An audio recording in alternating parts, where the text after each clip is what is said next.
We're very lucky to have Brad Porter here. Time is limited. We want to get to Q&A, so we're going to just jump right in, if that's all right, Brad. Sounds great. I'll do a quick intro, which will not do justice to Brad's amazing career. We've been talking backstage. Brad is the founder, CEO of Cobot. They build collaborative robotics for manufacturing, logistics, and health. Pretty amazing. Prior to that, was the CTO at Scale AI. And prior to that, built out the robotics division at Amazon, where I still can't believe this number. When I saw it was 500,000 robots, which you deployed over the course of your time at Amazon, which is just mind-blowing. There's much more. Very just kind and generous person. Thank you for being here, Brad. Let's jump into the conversation. We talked before, and I think it's worth for the audience to hear, why do you care about this issue of responsible innovation? And let's just start there. Why is this important to you? Yeah, I think we're fortunate, right, to have these roles where we're helping build the future.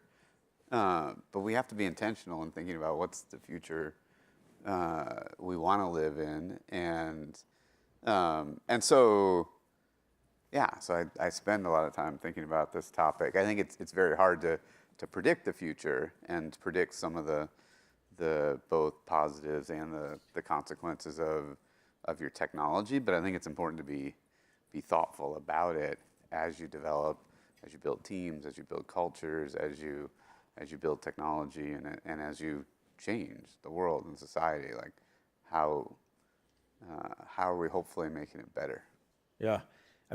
Let's talk about we just talked about you being at Amazon, hyperscale, Scale AI, big. You're now 3 years into Cobot. Let's talk a little bit about the lessons you've learned from seeing, you've seen that growth, you've seen it at scale, you're now seeing it early stage. How do you think about building that culture? We'll talk a little bit about culture in a minute, but what are you bringing into the earliest stages at Cobot, and what do you see down the road as you're successful? Yeah, I think there's, at the scale we were operating at Amazon, right? You have this system-wide impact and effect, right? And those things that you're like, hey, that might never happen. Well, when you have 1 million employees and 500,000 robots, those things happen, yep. Right? And so I think that combination of understanding, hey, as this early startup, you've got to be scrappy, you've got to get your product out there, you've got to try things, you can't be completely conservative and cautious in everything you're doing, but knowing that, hey, we want to have 1 million robots out there, and when we have 1 million robots out there, any edge case that can happen is going to happen, right? And so being thoughtful about how you balance. I have this kind of rubric of scrappy, crappy, and rigorous, right? Crappy is never a place to be, engineering, business, anyway, so avoid that, right? So I talk to my team about this all the time, is I'm not asking you to do crappy things. Sometimes people hear that the CEO is asking you to take a shortcut, and it's yeah, I'm looking for ways that we can, in a scrappy way, move the company forward quickly. But if you tell me it's crappy, then we'll stop the conversation and figure out how not to be there. But then there's a time for rigorous too, right? Where, safety certifications or other pieces. But I also talk to the team about rigorous is an investment, right? It's a decision that we need to do something in a rigorous way. And as an early startup, you can only really afford so many places where you're rigorous. A lot of places you're scrappy. Those places where you're going to be rigorous should be those places that differentiate your product or your offering, right? And rigorous safety certification is a significant value proposition in a robot like ours, right? And so that's worth that investment. But there are other places where, the logging and monitoring infrastructure can be scrappy right now, yep. Right? It doesn't. There are plenty of engineers who'd love to make it rigorous, and at some point we'll have rigorous logging and monitoring, all of this, right? But right now we'll get away with, what we can get away with scrappily. But on those pieces that differentiate your product, for us, trustworthy design is one of those. We've invested in a trustworthy design pretty much from day one because we felt that's, a foundational differentiation. As you bring new technology into hospitals, into all these spaces, the perception of trustworthiness is incredibly important in all the experiences that people have, not just with robots, but with any new technology, I think.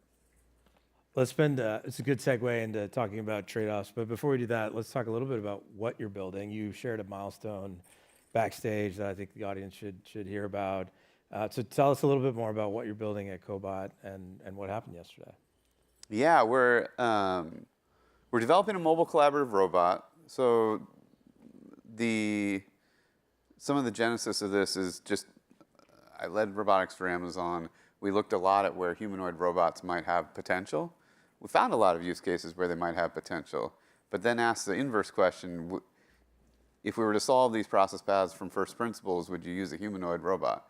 And the answer in all 42 use cases we looked at was no.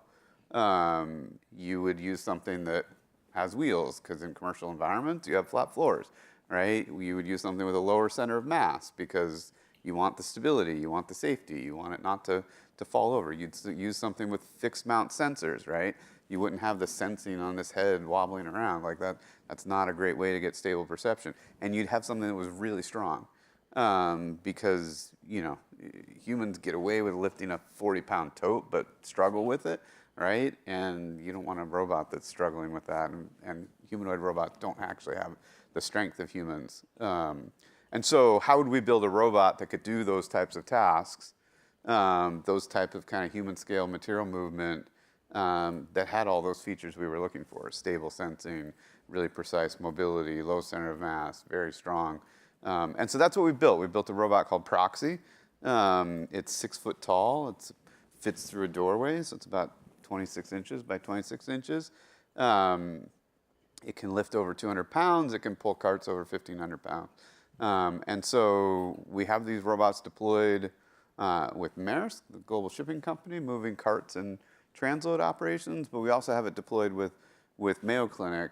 We started at Mayo Clinic in their specimen processing lab. So they process tens of thousands of samples from around the world every day, but there are a number of process paths in that, which, were just technicians moving carts back and forth. And so we enable the technicians to really focus on processing the samples, and our robots take care of moving the carts around. But what I was mentioning, I was actually in Rochester, Minnesota yesterday, and it was we're now moving into the main hospital. And so yesterday was the first day that we did a fully autonomous cart movement in the main hospital alongside public patients. So yeah, that's super exciting. And in 2 weeks, we'll be doing that as a production workflow. That's great. Well, let's take it from there. I mean, you talk about trustworthiness, which I know is super important. We hear a lot about AI safety. I mean, I think part of what's interesting about our conversation is in the physical world, I guess as you see the AI's responsibility, safety, whatever, you could put all the terms to it. What's the same and as you build trustworthy technology and what's different? Yeah, I mean, I think there's obviously, in today's ChatGPT and world, you're interacting through this text screen, right? You just close the window if it don't like what it's doing, right? But now you're sharing physical space with a robot, and do you really trust its motion and how it's behaving, right? And I mean, I thought this was a good example. One, a friend of mine's a user experience designer, and she came in kind of looking at it from first principles and like, what happens if you ask it to go grab John Lee?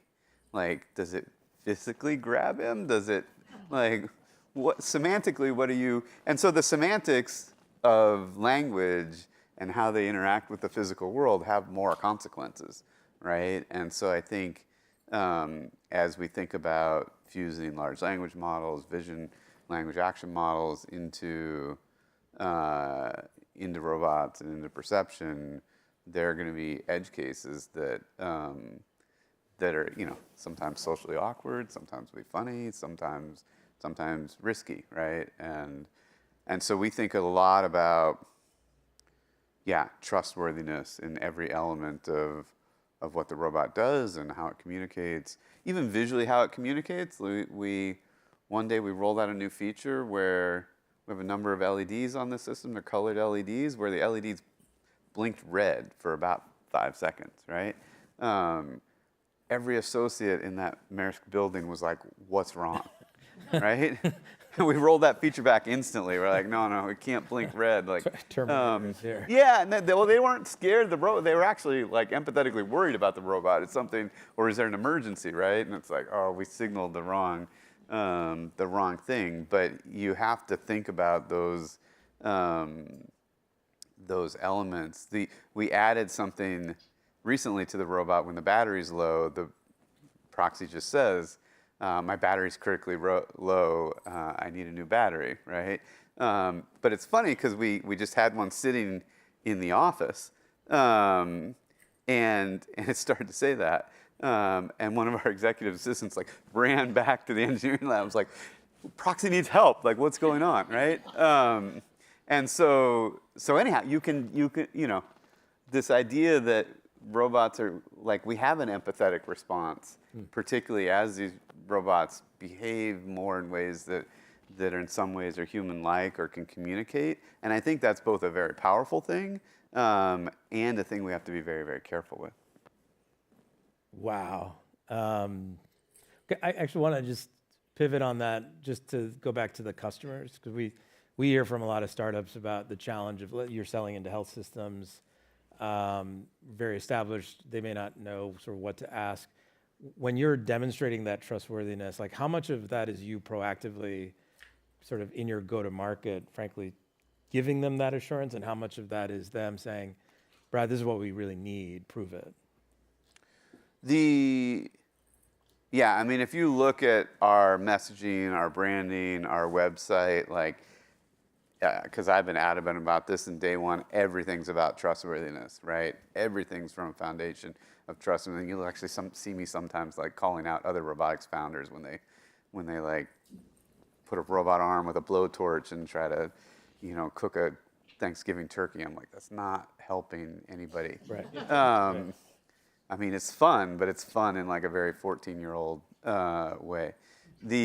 And so, you'll see that infused throughout. And when we do talk to customers about bringing robotics in, we talk about it as change management, right? As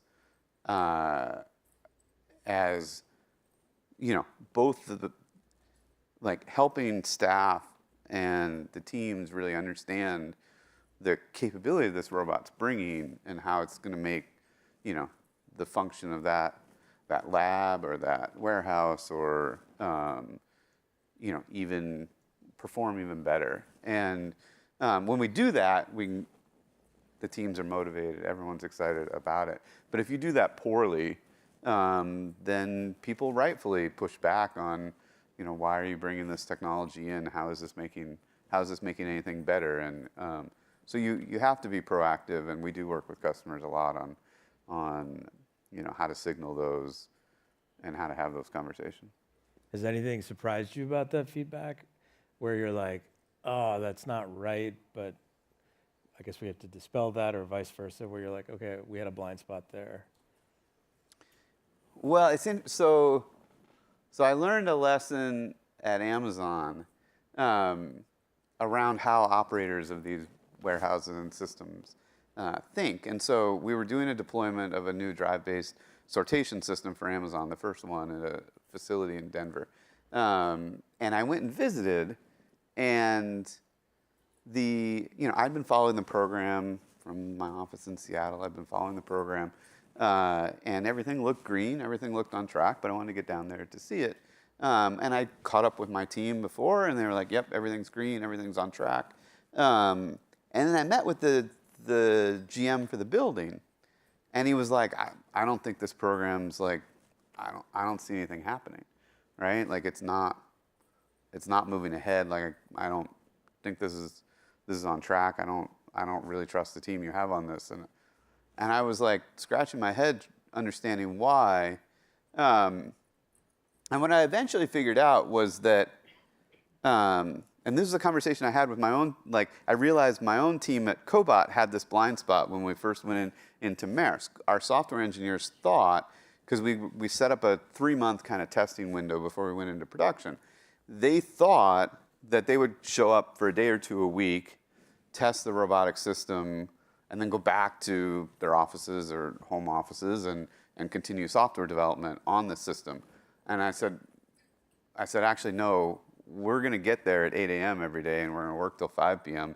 in that building for the full 3 months. And they said, why? Like, that's not the most productive from a software. And I said, well, look, we have this lab space to test the robot, but also you have to put your mindset in the mind of the operator, which is, if you're an operator of a building, what you care about when it comes to a vendor or your employees is, do they show up on time and how hard do they work, right? And so the way you build trust with an operator in a building, and the mistake we made at Amazon was not that the program was off track. The mistake we made was that we weren't there. And so from his standpoint, how do you know what's really going on here? How do you really understand? And from his standpoint, how hard are you really working on this?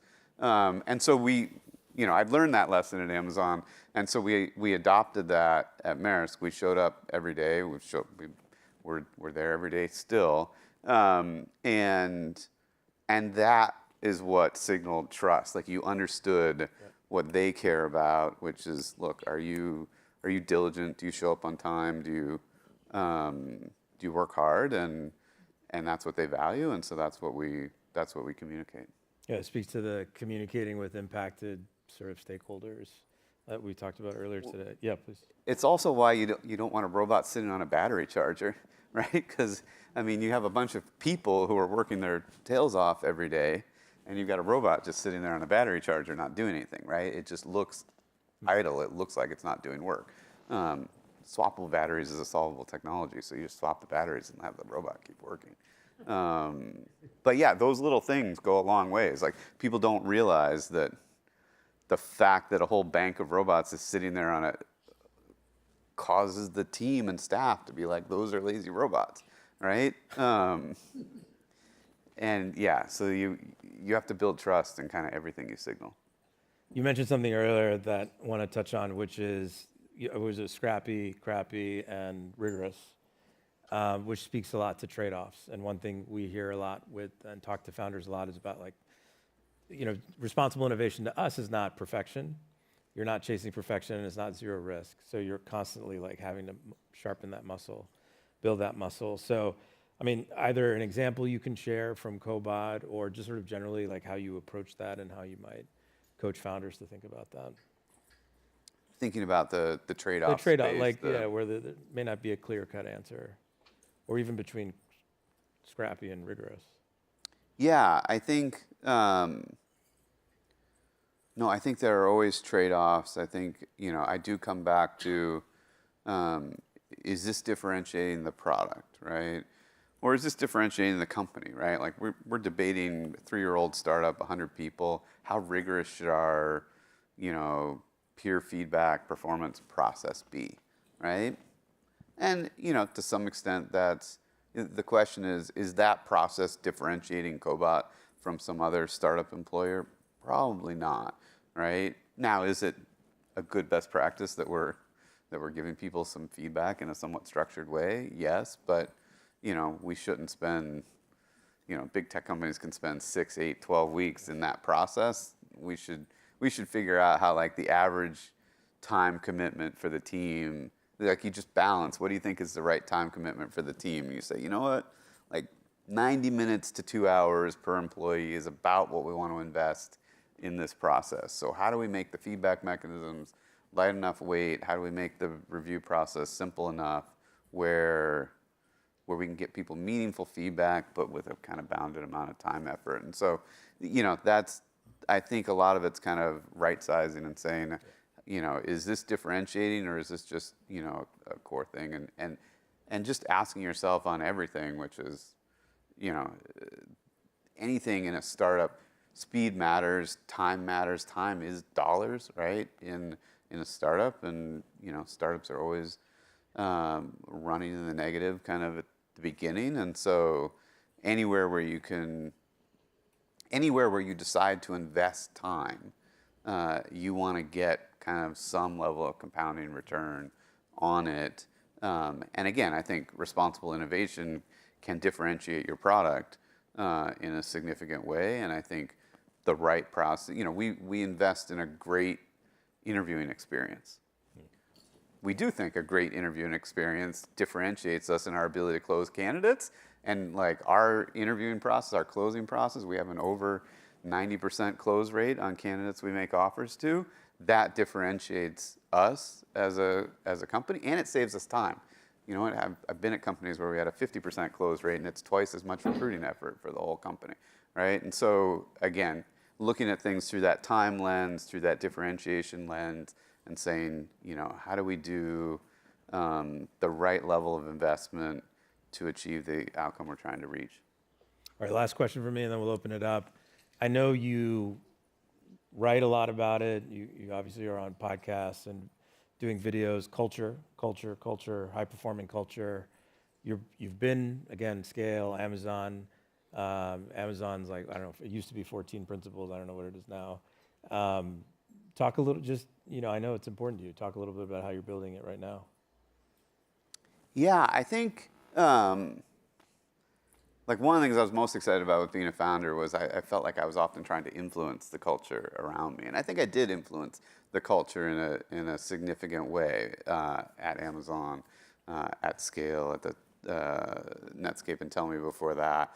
But I was always influencing another culture versus, getting to kind of define from first principles the culture I wanted to work in, right? And I think what we focused on at Cobot was not just trustworthiness in the product, but Amazon has this earns trust leadership principle, and I never really loved it because it felt like it was setting it up in an adversarial way from the beginning, which is you don't get trust, you have to somehow earn it. And I just realized that the time that I as a leader spent trying to earn people's trust sometimes was important. Like, in other words, yes, you need to behave with ethics and integrity and be a trustworthy person and communicate expectations clearly and lead with transparency, authenticity. You can do all of these things. And then what I realized, you can do all these things and then some people still don't trust you. And it's not really you, it's something from their past, it's something in their history, or they're just kind of temperamentally wired to be deeply skeptical. And so we said at Cobot, we actually wanted a culture that wasn't, we wanted a leads with trust culture, that how we interacted with each other should start from a position of trust. It doesn't mean there aren't trust busters. It doesn't mean that some organization didn't promise something and then not deliver, and there needs to be some accountability, and there's a little bit of broken trust that happens. All that's fine, but if you generally bring together a team that leads with trust in their interactions with each other, then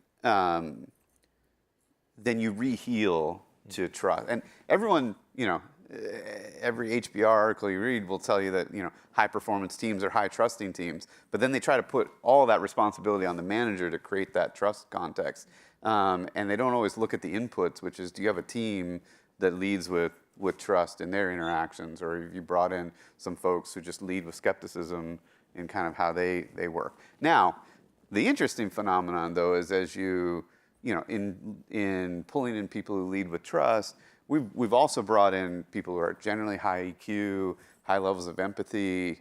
That's also tremendous. It makes it a really positive environment.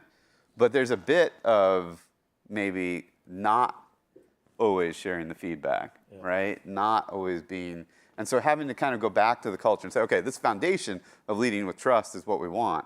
But sometimes, trusting is trusting that the other person can take the hard feedback, right? And just kind of having to dial some of those things into the culture. But that's way easier than spending all of your management time trying to persuade the 4% of individuals who just aren't going to trust their peers or management ever, regardless. There have to be some exceptions or pushback. Questions? Yes, people have mics, so can we get a mic up here? Otherwise, you can shout as well, but introduce yourself and. Hi, good afternoon. Thank you very much. My name is Irina Azu. I'm a data scientist. I work in responsible AI and special projects at Airbnb. My question is about humanoid robots. So you said earlier, humanoid robots are not as strong as humans. Now, humans have complex muscle and skeletal structures that make us very load-bearing. So do non-humanoid machines. They can also carry quite a bit of load, but not humanoid robots. So what I would love to hear is a little bit more generalization around the limits of robotics. What can they do well? What are the boundary conditions? What can they not do well? Yeah, well, I think if we think about strength and actuation, now we're getting a much more technical kind of domain. We've figured out how to get a lot of power density out of torque, right? Out of rotational torque. What humans do, we don't really have anything that's rotational, right? We get most of our strength out of linear motion. We also get a lot of it by having really sophisticated controls that can kind of deal with the dynamic complexity of almost a like suspension bridge like structure in our hands. But so when we think about robots today, there's debates about do you use linear actuation or do you use rotational actuation. Very rarely do people put a lot of linear actuation, sometimes tendon-driven, digits or things like that, cables. That gives you that's a way of translating rotational motion to linear motion. But the loss in that translation from rotational to linear is substantial. So you've lost a lot of the power in that system. And then just, our versions of linear actuators, things that just collapse like our muscles do, are generally not as strong or capable as our muscles. And so that does lead to limitations in robotics, right? That does lead to, we make tractors that have large wheels to deal with bumps and ravines and mud, right? But we don't do multi-legged tractors generally. And so, the physics end up dictating the form if you let them. If you try to let biological inspiration dictate the form, then you end up with something, then you would end up with a tractor that looks like a horse, and but it wouldn't be as capable as a John Deere. Great question. Hi, my question is, I know the intentionality around keeping human in the loop. Oh, thank you so much. Hi, I'm Anita Vadavata with AB Plus Ventures. My question is, trustworthy design, but is it always thinking human form factor as the one that one has to work with from whether it's a Cobot or the machines or the humanoids or whatever variants of that? What does it even mean when in a hybrid work environment where humans and machine and human interaction, but also machine-machine interaction, that's as important as not only navigating the physical spaces, but also performing intelligent tasks. So how do you even approach to what degree of adaptability to human in a long run or a mid-range versus immediate need? Yeah, I think if you're going to work in human environments alongside humans, you need, the way I think about trustworthiness at another level down is clarity of expectations, an expectation well set and an expectation well met, right? It's the foundation, and you do that repeatedly, and you can build trust, or you just never break it, and then you don't lose trust, right? And so we think a lot about the expressiveness of or how we express the robot. So for instance, if you put eyes up higher, then it signals greater intelligence. Like just how we cue into things, the lower it is to the ground, generally the less intelligent it is. the higher it is. And so we do that differentiation. So we started by putting our eyes on our robot closer to kind of seeing eye dog level because we wanted to communicate about that level of intelligence. Now, it's interesting as our robot does become more an intelligent companion, less, just doing a lot of kind of material movement work, and maybe it is more interacting, maybe it is helping to provide that surgical tool to that surgeon. I expect the eyes and the kind of facial expression will move up on that form factor. So I think there's a lot that you express that signals to a human what you should expect from this robot. And if you set those expectations well, when people make a humanoid that looks like a child, right? You expect it to be a little funny. You expect it to be a little unpredictable. You don't necessarily trust it, though, right? You don't necessarily think it's safe because your typical 6-year-old isn't necessarily trustworthy or safe, but they're usually pretty funny. So it's what you want to signal. We're basically at time. We could go all day. Brad, any quick final takeaway for our audience? No, I think just we're in a phase of substantial technology transformation, right? I think the internet really changed how communication worked in the world, and I think we saw downstream effects of that even 20 years later that are different than what those of us at Netscape, when we were trying to build all this, anticipated. And now we have new problems to solve, that emerge from that. AI and robotics are going to be a similar, if not even more impactful transformation. I am an optimist that abundance can really improve society, but I do also believe that that's only true if we build it that way, right? So this idea that we aren't responsible somehow, just build it and then figure it out, I don't believe that. I think those of us who are at the front building, therefore, have even more responsibility to try to think about how it'll work and then to try to fix the sharp edges that come up. Fantastic. Thank you, Brad Porter. Thank you very much.